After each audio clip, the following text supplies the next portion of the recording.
আলোচনা চলছিল পবিত্র কোরআন মাজিদের ২৭ নম্বর সূরা সূরা নামল থেকে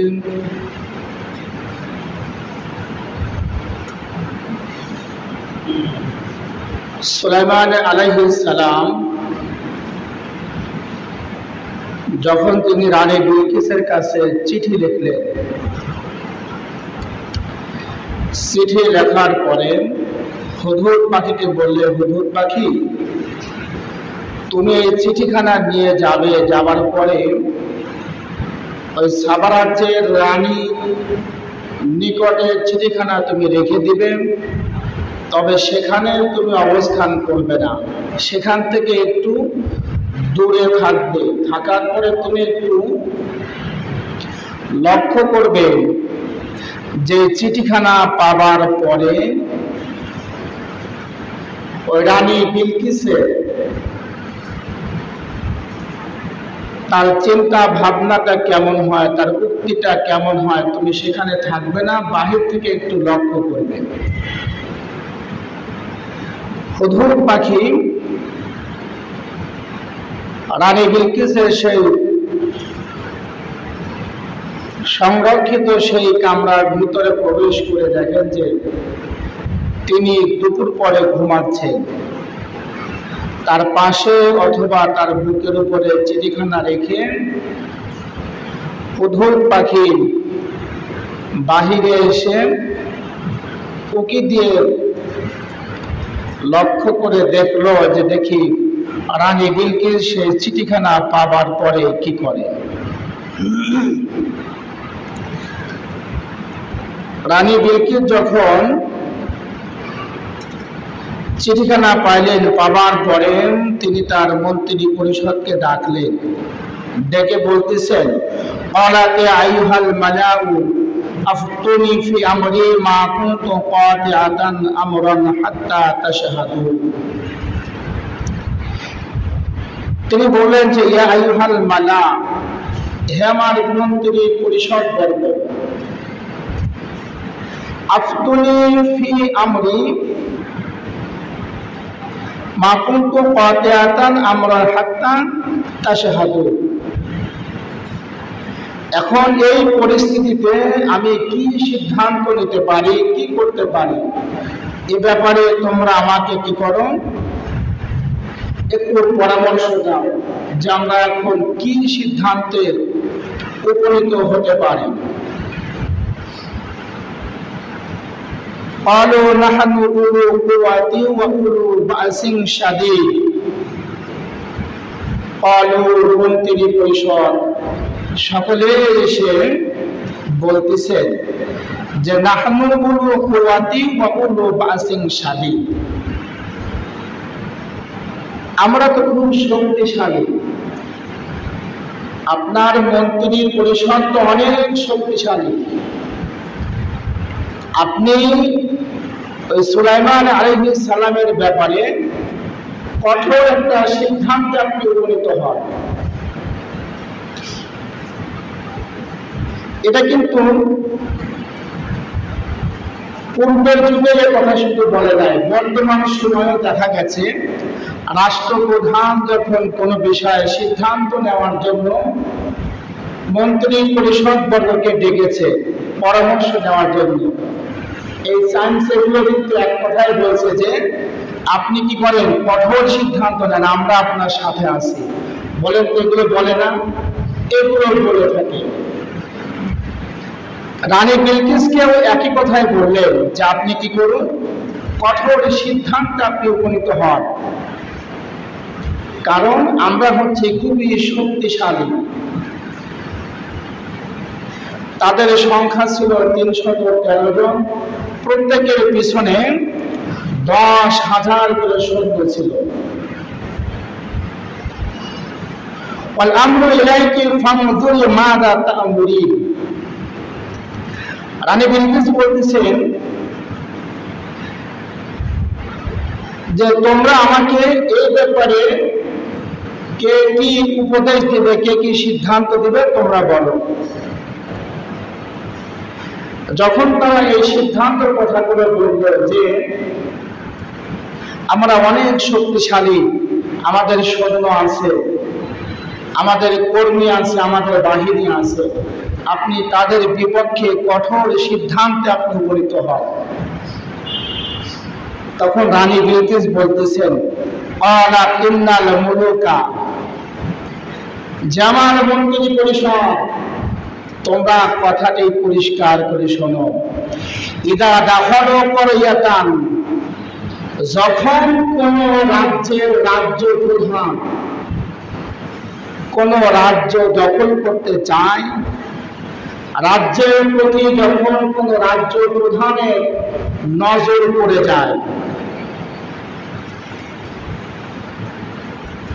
ইদা দাখালু ক্বরিয়াতান আফসাদুহা ওয়া জাআলু আইজ্জাতা আহলিহা আদিল্লা ওয়া কাযালিকা ইয়াফআলুন, তখন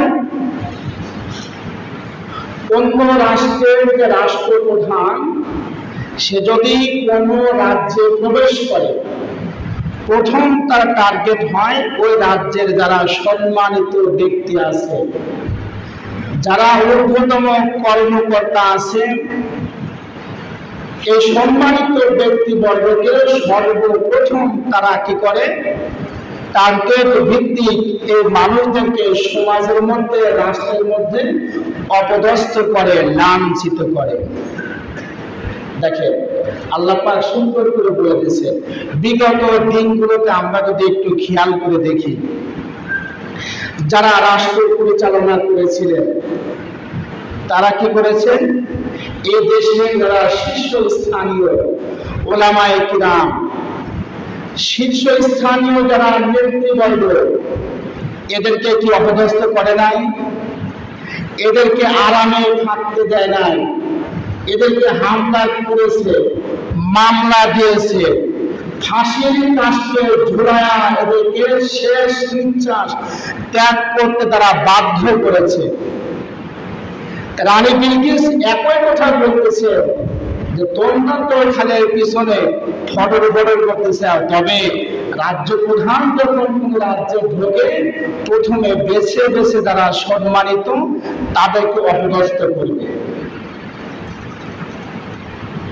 যে কাজটা সে সময় করেছিল, এখন বর্তমান যারা রাষ্ট্রের দায়িত্বে আছে তেনারা কি করতেছেন, ওই সময়ের যারা ঊর্ধ্বতম কর্মকর্তা ছিলেন, যারা সম্মানিত ছিলেন, বাইসে বাইসে এদেরকে আগে ধরতেছে না? বলেন তো, অ্যারেস্ট করা হচ্ছে। এই সবচাইতে কি প্রধানমন্ত্রীর কাছের যে মানুষগুলো, উপদেষ্টা বলেন, মন্ত্রী বলেন, আইনজীবী বলেন, এদের কিন্তু কি বেছে বেছে আগে ধরা হচ্ছে। এটি হচ্ছে রাষ্ট্রের বিরোধ। কারণ প্রধান বর্গকে যদি প্রথমে যদি অ্যাটাক করা হয়, ধরে ফেলা হয়, সাধারণ মানুষ বা যারা পার্টি নেতা আছে ওরা এমনি সাইড হয়ে যায়। রাষ্ট্রকে শান্ত করার জন্য এই ফর্মুলা, যেটা রানী বিলকিস বলেছিল। আপনারা দেখেছেন গত কয়েকদিন পূর্বে সাবেক প্রধানমন্ত্রী একজন উপদেষ্টা সালমান এফ রহমান, দেখেন নাই, শোনেন নাই, এ টাটকা একটা শয়তান নাকি, বৃদ্ধ বয়সে মুখে যে শুকনোটা দাঁড়িয়ে ছিল সুন্না সাদা দাড়ি, এই শয়তান কি করলো, বাঁচার জন্য মুখের দাড়ি কামাইছে, দাঁড়িয়েছে একদম চেঁচে ফেলছে, সাদা চুলে কালো কলম করছে, তাই না, খিজাব লাগাইছে কালো, একখান লুঙ্গি পরছে, গেঞ্জি গায়ে দিয়েছে। শয়তান মনে করছে মনে হয় কেউ আমাকে চিনবেন না। পালানোর জন্য কি চলে গেছে সীমান্ত এলাকায়। ওই যে আগে বলেছিলাম আল্লাহ পাক ছাড় দেন, ছেড়ে দেন না, অ্যারেস্ট হয়ে গেল। সে সময় আরো একজন আইনজীবী ছিলেন আনিসুল হক, আনিসুল হক একজন আইনজীবী, তাকে অ্যারেস্ট করা হলো, ধরে নিয়ে আসা হলো। প্রথমে কিন্তু আপনার গণধোলাই হয়েছে ভাব মতন, প্রকাশ পাইছে আমরা পরে, আগে রিমান্ড হয়ে গেছে কিছুটা, তারপরে আমরা প্রকাশ পেলাম যে এই 2 শয়তান ধরা পড়েছে। ধরে নিয়ে এবার পুলিশ বলতেছে কি, রাষ্ট্রের কাছে দাবি জানাইলো আমাদেরকে রিমান্ডে দেন ওদেরকে। আমরা ওদের রিমান্ড দাবি করছি, রাষ্ট্রের কাছে চাই নাই, ওদের রিমান্ড দাবি করছে। একটা কথা না বললেই নয়, সেটা হচ্ছে যখন তারা ক্ষমতায় থাকে, দেখবেন পুলিশ পাহারায় থাকে না, কি করে, সেলুট করে না, সেলুট করে, কি করে, সেলুট করে তাকে সম্মান করে। এটা আমরা সবাই জানি, সবাই বুঝি, সবাই দেখি। আর একটা কাজ কিন্তু করে, কি কাজ করে, দেখবেন ডান পা উঁচু করে এক হাতখানি উঁচু করে না, উঁচু করে চুড়ে লাথি মারে নিচের দিকে, তাই না? এই পুলিশ ওই সময় বোঝায় আজকে তুই ক্ষমতায় আছিস, জনগণের প্রধান, রাষ্ট্রের প্রধান হয়ে জনগণের সেবক হয়ে কাজ করছিস, ক্ষমতা তোর আছে, আজকে তোকে আমি সেলুট করলাম। তবে শোন, ক্ষমতার যদি তুই অপব্যবহার করিস, জনগণের হক যদি তুই নষ্ট করিস, নাগরিকের অধিকার যদি ফিরিয়ে না দিস, তুই যেদিন এই ক্ষমতা থেকে অগ্রসর হয়ে যাবি, সেদিন সেলুটের পরিবর্তে তোকে আর একটা লাঠি আমি মারব। বলে তো দিচ্ছে না, তাই দিতেছে। কিন্তু এই নেতাগুলো হইতে বোঝে নাই, মনে বলছে সারা জীবন মনে হয় শুধু 3 আঙ্গুলে সেলুট মনে হয় করবে খালি। কিন্তু আর একটা মারে ফেলে লাঠি একটা মানে দেখাইছে যে পাউডারটা আমার রেডি, এইটা এরা বোঝে না, এরা মনে করছে খালি সেলুট করেই যাবে। ধরা মাত্র আপনাকে রিমান্ড মঞ্জুর হয়ে গেছে। এদের মনের মধ্যে একটা আছে যে তোরা যখন দায়িত্বে ছিলি, নির্দোষী মানুষদেরকে রিমান্ড মঞ্জুর করে আমাদেরকে দিয়ে পিটাইছিলি, আজকে আমরাই তোদের বিপক্ষে, তোদের জন্য রিমান্ড আমরা দাবি করে নিয়ে যাচ্ছি। এই কারণে তোরা একটু বোঝে দেখ রিমান্ড কেমন লাগে। 10 দিন রিমান্ড মঞ্জুর হয়ে গেছে। গতকালকে আরো একজন নেতা, খুব প্রসিদ্ধ একজন নেতা গ্রেফতার হয়ে গেছে, জানেন না আপনারা? আমাদের অঞ্চলের একজন নেতা নাকি, ডেপুটি স্পিকার, ওনার গতকালকে গ্রেফতার হয়ে গেছে। ওনারা কিন্তু আপনার রিমান্ড মঞ্জুর হয়ে গেছে, হয় নাই? তার সাথে আরো 2 জন নেতা গ্রেফতার হয়ে গেছে। 3 জনের কয়দিনের রিমান্ড হয়েছে বলেন? কয়দিনের? এখানে এটা আছে 10 দিনের কথা বলা হয়েছে। 10 দিন রিমান্ড মঞ্জুর হয়ে গেছে 3 জনের। ওই যে কথা বললাম যে ওয়াজালু আইসাতা আহলিহা আদিল্লা, রাষ্ট্রের যে সমস্ত ব্যক্তি সম্মানিত ওদেরকে অপমানিত করা হয়, এটি হচ্ছে রাষ্ট্রের একটা নিয়ম। কারণ এদেরকে যদি সাইজ না করা যায়, রাষ্ট্র শান্ত হয় না। এটা সেই একটা এখনকার সময় থেকে না, পূর্বের সময় থেকে, অনেক আগে থেকে এই ধারাটা চালু হয়ে এসেছে। ঠিক এদের বেলাতেও এরকম একটা পরিস্থিতি হয়ে গেছে। সম্মানিত মুসলিম কিরাম, আজকের এই দিনে, এই মুহূর্তে একজন ব্যক্তির কথা মনে পড়ছে। এই মাসে যিনি শাহাদত বরণ করেছিলেন, যিনি শহীদ হয়েছিলেন, শহীদ আল্লামা দেলাওয়ার হোসেন সাইদ রহমতুল্লাহি আলাইহি, 14 আগস্ট তিনি শাহাদত বরণ করেছিলেন। জীবদ্দশায় তিনি অনেকগুলো ভবিষ্যৎবাণী বলে দিয়েছিলেন, যেগুলো আপনারা শুনেছেন। আমি বললেই আপনাদের মনে হয়ে যাবে, আমি শুধু একটু স্মরণ করে দিচ্ছি। তিনি বলেছিলেন যে আমি বাংলাদেশের ভাগ্যে আকাশে উত্তর গগনে কালো মেঘ দেখতে পাচ্ছি। যদি আপনারা সঠিকভাবে মোকাবেলা করতে না পারেন, তাহলে এমন গাঢ় কালো অমাবস্যা রাত নেমে আসবে যার সুবে সাদেক হওয়া অসম্ভব। বলেছিলেন না বাংলার জমিনে কি সেরকম গাঢ় কালো অমাবস্যা রাত নেমে এসেছিল না?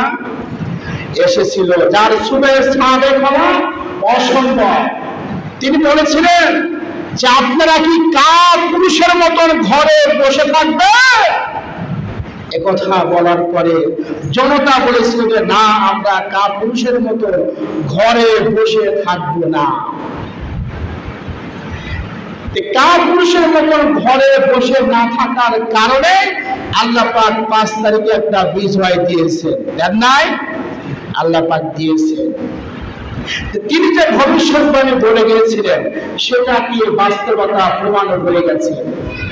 তারপরে তিনি আরেকটা ভবিষ্যৎবাণী বলে গিয়েছিলেন যে আমাদেরকে বলা হয় মৌলবাদী, আমরা নাকি মৌলবাদী। তিনি বলেছিলেন যে হ্যাঁ আমরা মৌলবাদী। মৌলবাদী শব্দটি এসেছে মূল থেকে, মূল মানে গোড়া। আমরা যদি মৌলবাদী হই, মূল যদি হই, তাহলে আগাবাদী। আমরা মৌলবাদী, আমরা গোড়া, তোমরা হলো আগাবাদী। গাছের আগা থেকে বেশি লাভ হয় না, গোড়া ধরে এমন একটা নাড়া দেব মামুর বাড়ি দিল্লিতে গিয়ে পড়বা। বলেন পড়ে নাই দিল্লিতে গিয়ে? আল্লাহু আকবার। আল্লাহর ওলির কথা বাস্তব প্রমাণ করতেছে, বাংলার জমিনে বাস্তবতা হয়েছে। সেই মূলে যারা ছিল এমন একটা নাড়া দিছে আপনার বাংলার জমিনের হয় না। ঠিকই দিল্লিতে গিয়ে মামুর বাড়ি যাই পড়ছে নাকি? আর একটা কথা তিনি বলেছিলেন যে সাবধান, এমন একটা সময় আসবে যেদিন পালানোর জন্য ইন্দুরের গর্ত তোমরা খুঁজে পাবে না। বলছিলেন না? বলেছিলেন। আসলে কি তাই সম্ভব হচ্ছে? যেখানে যে পালাতে যাচ্ছে প্রকাশ হয়ে যাচ্ছে। পালানোর কোনো উপায় নাই। পালাবে কিভাবে? পাপ কখনো বাপকেও ছাড়ে না নাকি? পাপ যে করবে তার খেসারত দিতেই হবে। যারা যুগে যুগে পাপ করে এসেছে জাতির সামনে, বিভিন্ন জায়গায়, বিভিন্ন মহল্লায়, বিভিন্ন ধাপে ধাপে তারা অপদস্থ হয়েছে, লাঞ্ছিত হয়েছে, এটা পাপের খেসারত তাকে অবশ্যই দিতে হবে। শুধু একটু সময়ের অপেক্ষা। সেই কথায় রানী বিলকিস বলতেছেন যে যখন কেউ রাষ্ট্র প্রতি কারো নজর থাকে তখন সে সর্বপ্রথম কি করে?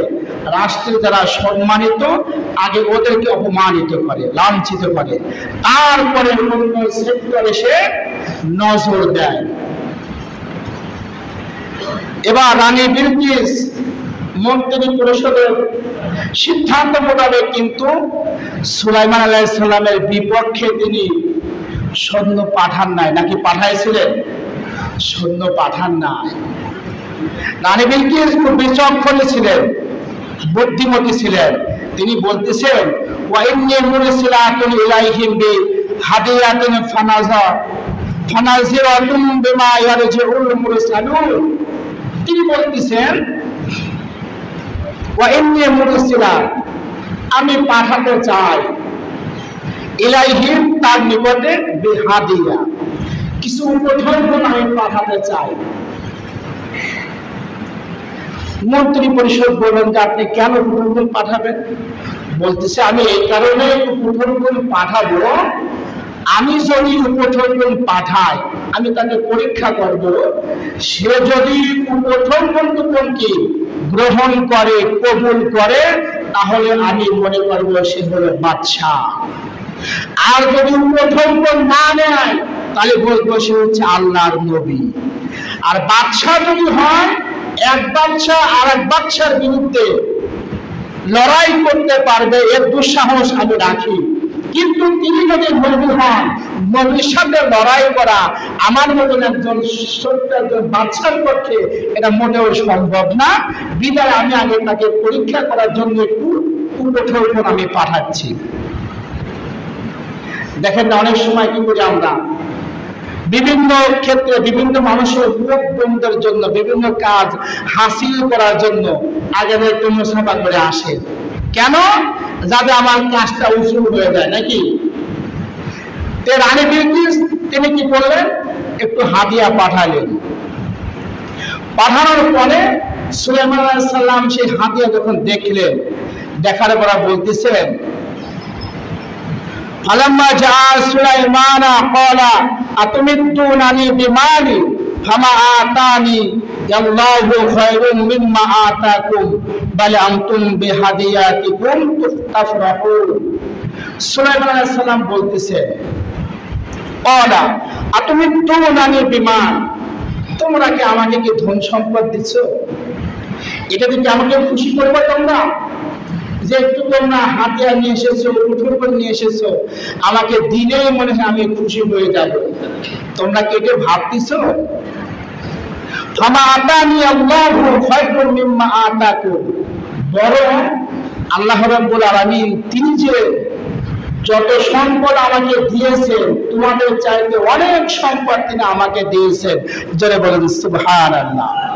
বিধান তোমাদের এই সম্পদে, এই হাদিয়ার, এই উপকরণের আমার কোনো প্রয়োজন নেই।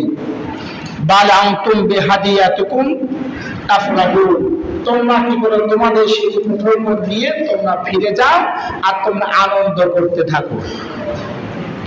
তিনি বলেন যে হাদিয়া আমার জন্য নেওয়া শোভনীয় নয়, তোমরা হাদিয়া নিয়ে ফিরে যাও, আনন্দ চিত্তে তোমরা ফিরে যাও, আমি হাদিয়া চাই না। এবার দূতাবাস যখন সেই হাদিয়া নিয়ে রানী বিলকিসের কাছে যখন ফিরে গেলেন, ফিরে যাবার পরে রানী বিলকিস যখন দেখলেন যে সুলাইমান আলাইহিস সালাম তিনি সেই হাদিয়া গ্রহণ করেন নাই, রানী বিলকিস বলতেছে যে তোমরা সাবধান হও, যেই ব্যক্তি হাদিয়া গ্রহণ করে না এ কোনো বাচ্চা নয়। আমি নিঃসন্দেহে জানি বা আমি বুঝতাম যে ইনি হলেন একজন আল্লাহ পাকের নবী, আর তিনি যে দাওয়াত দিয়েছেন, একান্তভাবে বিশ্বাস করার জন্য তিনি দাওয়াত দিয়েছেন, তার বিপক্ষে অবস্থান করে লড়াই করে আমার পক্ষে টিকে থাকা মোটেও সম্ভব না। তোমরা যুদ্ধের পরিকল্পনা সব বন্ধ করে দাও। তারা যুদ্ধের পরিকল্পনা সব বন্ধ করে দিল। ইরজি ইলাইহিম ফালা নাতিয়ান্নাহুম বিজুনুদিন লা কিবালা লাহুম বিহা ওয়ালা নুখরিজান্নাহুম মিনহা আযিল্লাতা ওয়া হুম সাগিরুন। সুলাইমান আলাইহিস সালাম বললেন, তোমরা কি করো? ইরজি, ফিরে যাও, ইলাইহিম, তার কাছে ফিরে যাও, রানী বিলকিসের কাছে তোমরা ফিরে যাও। ফিরে গিয়ে ফালা নাতিয়ান্নাহুম বিজুনুদিন, তাকে গিয়ে বলো যে আমি ওয়াসিরে তার বিপক্ষে আমি সৈন্য পাঠাবো, তার সাথে আমি যুদ্ধ করব, তার সাথে আমি সংগ্রাম করার জন্য আমি সৈন্য পাঠাবো। কেন? সে যে সূর্য চন্দ্রের যে পূজা করে, সে মুশরিক, সে যদি আল্লাহর উপর ঈমান না আনে তাহলে আমি তার সাথে লড়াই করার জন্য আমি প্রস্তুত হয়ে আছি। আমি ওয়াসিরে সৈন্য পাঠাবো, লা কিবালা লাহুম বিহা ওয়ালা নুখরিজান্নাহুম মিনহা, আর আমি যে সৈন্য পাঠাবো এই সৈন্যের সাথে মোকাবেলা করা রানী বিলকিসের পক্ষে সম্ভব নয়। আযিল্লাতাও ওয়া হুম সাগিরুন, বিধায় সে আমার এই আক্রমণে সে লাঞ্ছিত হবে, অপদস্থ হয়ে যাবে। এই সংবাদটা গিয়ে তুমি কি করো? রানী বিলকিসের কাছে গিয়ে একটু বলে দাও। এবার রানী বিলকিসের কাছে গিয়ে যখন এই দূতাবাস বলল যে রানী সুলাইমান আলাইহিস সালাম এই সিদ্ধান্ত গ্রহণ করেছে, রানী বিলকিস তখন বলল যে সুলাইমান আলাইহিস সালামের সাথে কি লড়াই করা যাবে না, আমরা সকলে কি করব, তার কাছে আমরা সকলে আত্মসমর্পণ করব, সে যা বলে আমরা সেই কথাগুলো মেনে নেব, তার সাথে আমরা যুদ্ধে লিপ্ত হব না।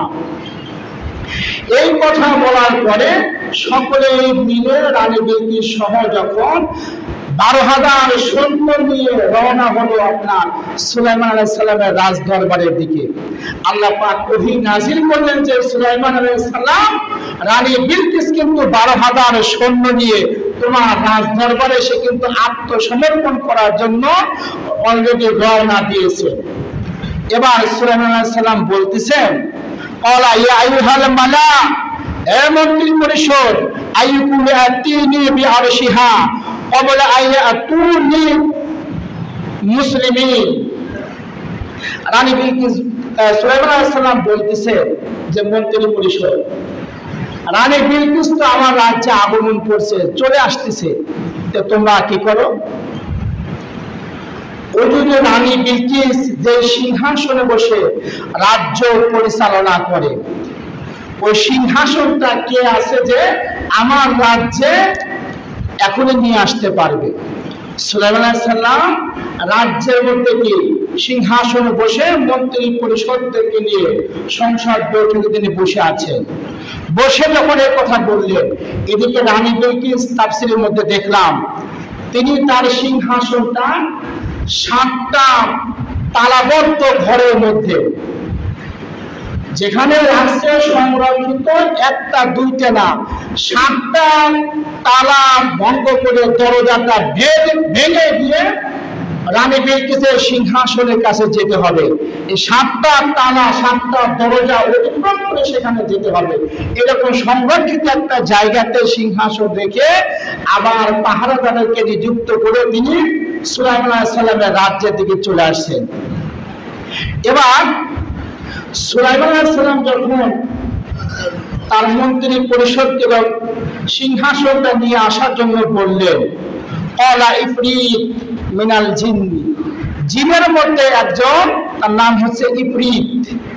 ইফরিত বলতেছে, জানা আতিকা বিহি ক্বাবলা আন তাকুমা মিন মাকামিকা ওয়া ইন্নী আলাইহি লাকাবিয়্যুন আমিন। এই ইফরিত নামক জিন বলতেছে যে পয়গম্বর, এই দায়িত্বটা আপনি আমাকে দিন, যেহেতু আমি জিন, আমি মুহূর্তের মধ্যে কাজটা করতে পারবো। সুলাইমান আলাইহিস সালাম বললেন যে তোমার কত সময় লাগবে? ইফরিত বলতেছে, আপনি যে এই যে সংসদে বসে আছেন, আপনার এই সংসদের কাজকর্ম শেষ হবার আগেই আমি কি করব, নিয়ে আসতে পারবো। সুলাইমান আলাইহিস সালামের সংসদ পরিচালনা করার সময় ছিল আপনার সকালের দিক থেকে শুরু করে দুপুরের আগ পর্যন্ত। সুলাইমান আলাইহিস সালাম বলতেছেন, না, এই সময়টা অনেক লম্বা হয়ে যায়, এত সময়ের মধ্যে তুমি নিয়ে আসবা এটা সম্ভব না। তিনি বলতেছেন যে এর চাইতে আরো নিকটতম সময়ের মধ্যে কে নিয়ে আসতে পারে? ক্বালাল্লাযী ইনদাহু ইলমু মিনাল কিতাবি আনা আতিকা বিহি ক্বাবলা আই ইয়ারতাদ্দা ইলাইকা তরফু। মানুষের মধ্যে একজন, সে হচ্ছে ইসমে আজম জানত, জ্ঞানী একজন ব্যক্তি, আল্লাহর একজন মাহবুব বান্দা। সেই বলতেছে যে আপনি যদি আমাকে অনুমতি দেন আমি নিয়ে আসতে পারবো।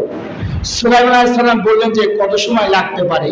তিনি বলতেছেন যে আপনি চক্ষু বন্ধ করে চোখের পলক খুলতে যে সময় লাগে, ওই রানী বিলকিসের সিংহাসনটা আপনার রাজ দরবারে আনতে এতটুকু সময়ও আমার লাগবে না। জোরে বলুন সুবহানাল্লাহ। চক্ষু বন্ধ করে খোলার পূর্বে রানী বিলকিসের সিংহাসনটা সুলাইমান আলাইহিস সালামের রাজ দরবারে নিয়ে আসবে আল্লাহ পাকের এই মাহবুব বান্দা। তখন সুলাইমান আলাইহিস সালাম বলেন, হ্যাঁ, তোমার দ্বারা আমার কাজ হবে, ঠিক আছে, তুমি সিংহাসনটা নিয়ে আসো। তখন এই ব্যক্তি ইসমে আজমের মাধ্যমে চোখের পলকে চোখ বন্ধ করে খোলার পূর্বে ওই ব্যক্তি রানী বিলকিসের সিংহাসনটা সেই সাবা রাজ্য থেকে সুলাইমান আলাইহিস সালামের রাজদরবারে যখন হাজির করলেন, সুলাইমান আলাইহিস সালাম চক্ষুটা খুলে দেখেন যে রানী বিলকিসের সেই সিংহাসনটা তার সিংহাসনের পাশে রাজদরবারে হাজির হয়ে গেছে। জোরে বলেন সুবহানাল্লাহ। এবার সুলাইমান আলাইহিস সালাম বলতেছেন, তুমি কি করো, তোমরা এই সিংহাসনটা একটু পরিবর্তন করে ফেলো, একটু বদলাও, কিছুটা রঙের পরিবর্তন করো, কারুকার্যের একটু পরিবর্তন করো, হুবহু যদি হয় তাহলে রানী বিলকিস তো বুঝতে পারবে, একটু পরিবর্তন করে ফেলো। তখন কি হলো, তাফসীরের মধ্যে এসেছে রঙের একটু পরিবর্তন করলো, কারুকার্য যেটা সামনে আছে সেটা পিছনে নিয়ে আসলো, পিছনেরটা সামনে নিয়ে আসলো, এক পাশে আর এক পাশে, আর এক পাশে আর এক পাশে, এরকম করে পরিবর্তন করে ফেললো।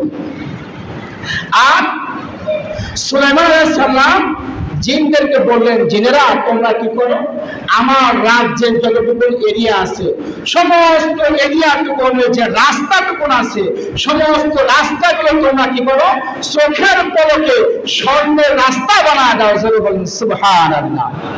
বলা মাত্র জিনেরা কি করলো, সুলাইমান আলাইহিস সালামের রাজ্যের সমস্ত রাস্তাগুলো স্বর্ণ বানায় দিল, স্বর্ণ হয়ে গেল। রানী বিলকিস যখন সেই সুলাইমান আলাইহিস সালামের রাজ দরবারে যখন তিনি প্রবেশ করলেন, প্রবেশ করার পরে তিনি দেখতেছেন যে কেরে কোন রাজ্যে আসলাম, যে রাজ্যের রাস্তাও নাকি স্বর্ণ, ইটগুলো দেখতেছি ইটও স্বর্ণ হয়ে গেছে, স্বর্ণের ইট দিয়ে রাস্তা বানাইছে, তাহলে রাজ্যের যিনি প্রধান না জানে তিনি কত শক্তিশালী। সে আগে থেকে চিন্তা ভাবনা অন্যরকম হয়ে গেল। তিনি যখন আস্তে আস্তে করে সিংহাসনের পাশে আসলেন, আসার পরে তাকে বসতে দেওয়া হলো। এক পর্যায়ে কথাবার্তার চলে সুলাইমান আলাইহিস সালাম তাকে বলতেছেন যে দেখেন তো এই সিংহাসনটা আপনি চেনেন কিনা। তখন রানী বিলকিস বলতেছেন যে আমার মনে হচ্ছে, এভাবে কথাটা এসেছে কোরআন শরীফের মধ্যে, আমার মনে হচ্ছে এটি হচ্ছে আমার সিংহাসন। সুবহানাল্লাহ। এই সিংহাসনটা আমার মনে হচ্ছে যে এটা আমার সিংহাসন। তিনি বলতেছেন না যেটা আমার সিংহাসন, কিন্তু বলছে আমার মনে হচ্ছে এই সিংহাসনটা হচ্ছে আমার সিংহাসন।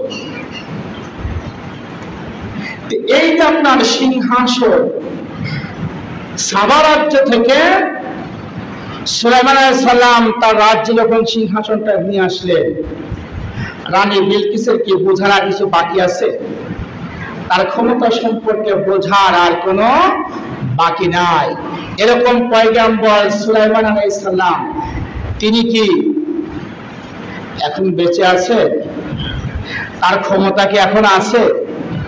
তার ক্ষমতা এখন নাই, তার ক্ষমতা এখন নাই, তার ক্ষমতা শেষ হয়ে গেছে। তিনি এখন দুনিয়াতে বেঁচে নাই, তিনিও চলে গেছেন। এই ইতিহাস কি তারা জানতো না? তারা জানতো, কিন্তু তারা মানতো না, তারা বুঝতো না। আর ক্ষমতার মোহে করে তাদের বিবেক বুদ্ধি, তাদের জ্ঞান পরিমাণ সব লোপ পেয়ে গিয়েছিল। তারা কখনো পরে কি হবে, পরবর্তী সময়টা কেমন হবে, কোন ধারায় চলবে, এইটা তারা ভুলে গিয়েছিল। তারা মনে করেছিল যে আমি এখন যেমন আছি আমি এইভাবেই মনে হয় চলতে থাকবো, আমার মনে হয় কোনো পরিবর্তন আসবে না।